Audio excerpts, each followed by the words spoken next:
When the reviews began pouring in for the Resident Evil 4 remake, I couldn't wait to see if the game was truly a masterpiece, like so many had claimed. I was curious, having never played the original, to see why this is considered the best title in the franchise. Just what does Resident Evil 4 do better than the second and third installments, and how does the story advance outside of Raccoon City?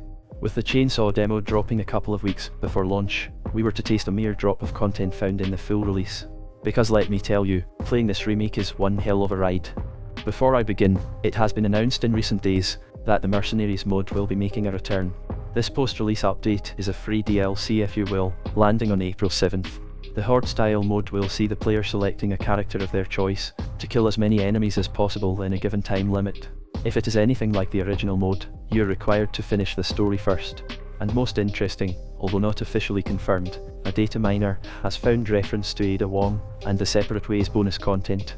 In the original, players would have worked through the events of a story, albeit shorter than the main game. This could well be some future content, so keep your eyes peeled. At the beginning of the game, we find Leon Kennedy traveling across rural Spain to rescue the daughter of the US president. Her name is Ashley Graham. The story is set 6 years after the Raccoon City incident, and although Leon finds himself in a different country, he is yet again haunted by the infected.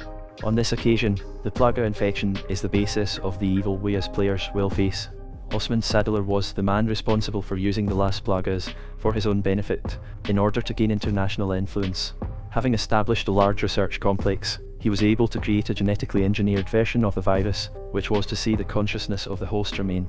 An increase in aggression saw those infected form in social clusters, with orders being fed from a dominant strain through frequency.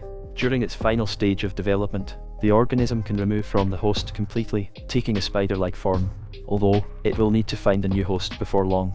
One of Sadler's researchers was Luis Serra. Although unbeknown to him, his work contributed to the engineering of a bioorganic weapon. Luis was a former employee of the Umbrella Corporation, the pharmaceutical company who were responsible for the creation of the T-virus, which broke out into Raccoon City.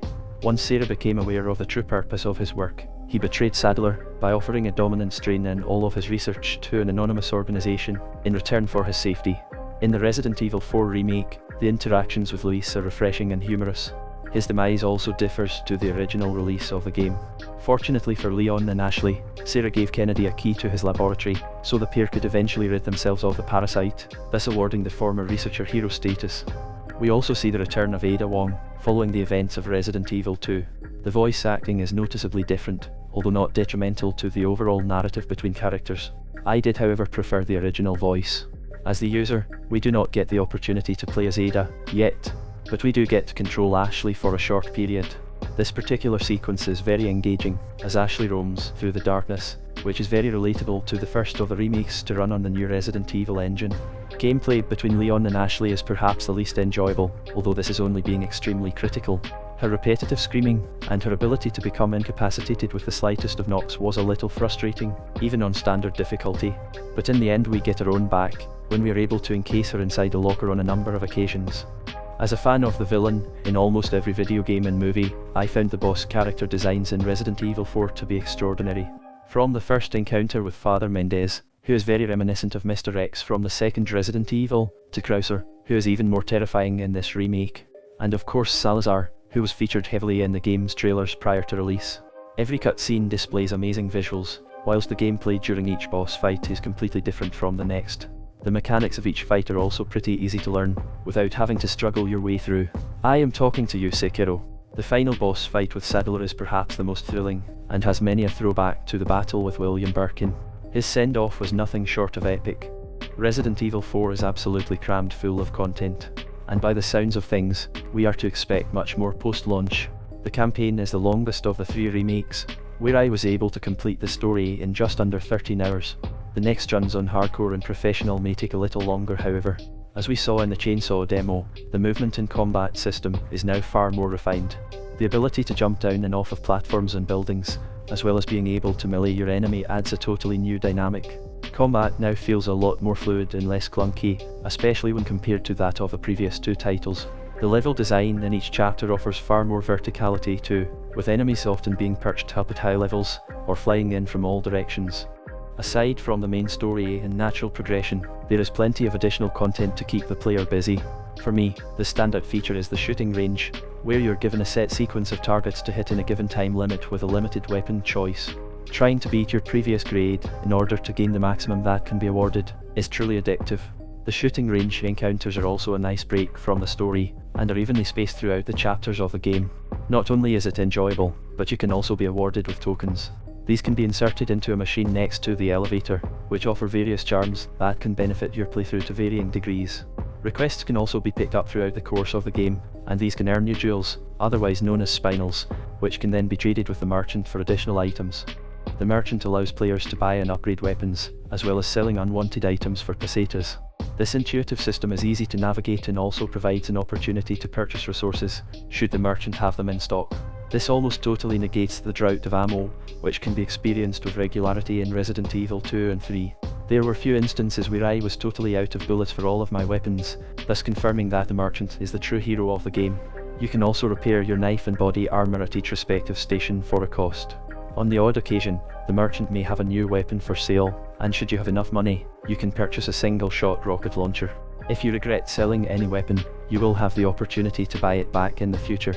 Inventory management is now a complete breeze, because in Resident Evil 4, we use a case to store our items. Arranging your items is now far easier, and the merchant will sell cases with additional storage as your arsenal begins to grow. At each typewriter location, it is also possible to customize your case and charms. Crafting is a piece of cake and differs very little from the game's predecessors, so veterans of the series will be very familiar with the workings. The weaponry is ever so varied in this remake, with a number of shotguns to choose from, rifles and multiple submachine guns, including a crossbow.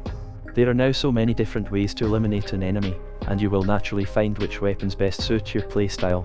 The knife is also upgradable, where you can enhance its power and durability for increased effectiveness. If you enjoy a good side hustle, you will gain the most pesetas from the merchant when you sell treasures inlaid with jewels, which you will naturally pick up through each chapter completion. A bonus is provided when several different colours of jewel are used. I can absolutely see why the Resident Evil 4 remake has received stellar reviews, as I too cannot fail to give the game a perfect score. Whilst the horror elements are not comparative to that of Resident Evil 2, which in my opinion made the particular title shine, the overall finish of the game on day one was nothing short of exceptional. This is also highlighted by the recent release of The Last of Us Remake on PC, which has been plagued with performance issues and bugs. Resident Evil 4 is a passion project, and it shows. Those who have worked on the game have shown total respect for one of, if not the best title in the series. And what really is great, is that the game will continue to be supported with additional content. Replayability alone justifies the full retail cost of a game, and reports suggest that over 3 million copies were sold in the first 2 days of release. Say no more.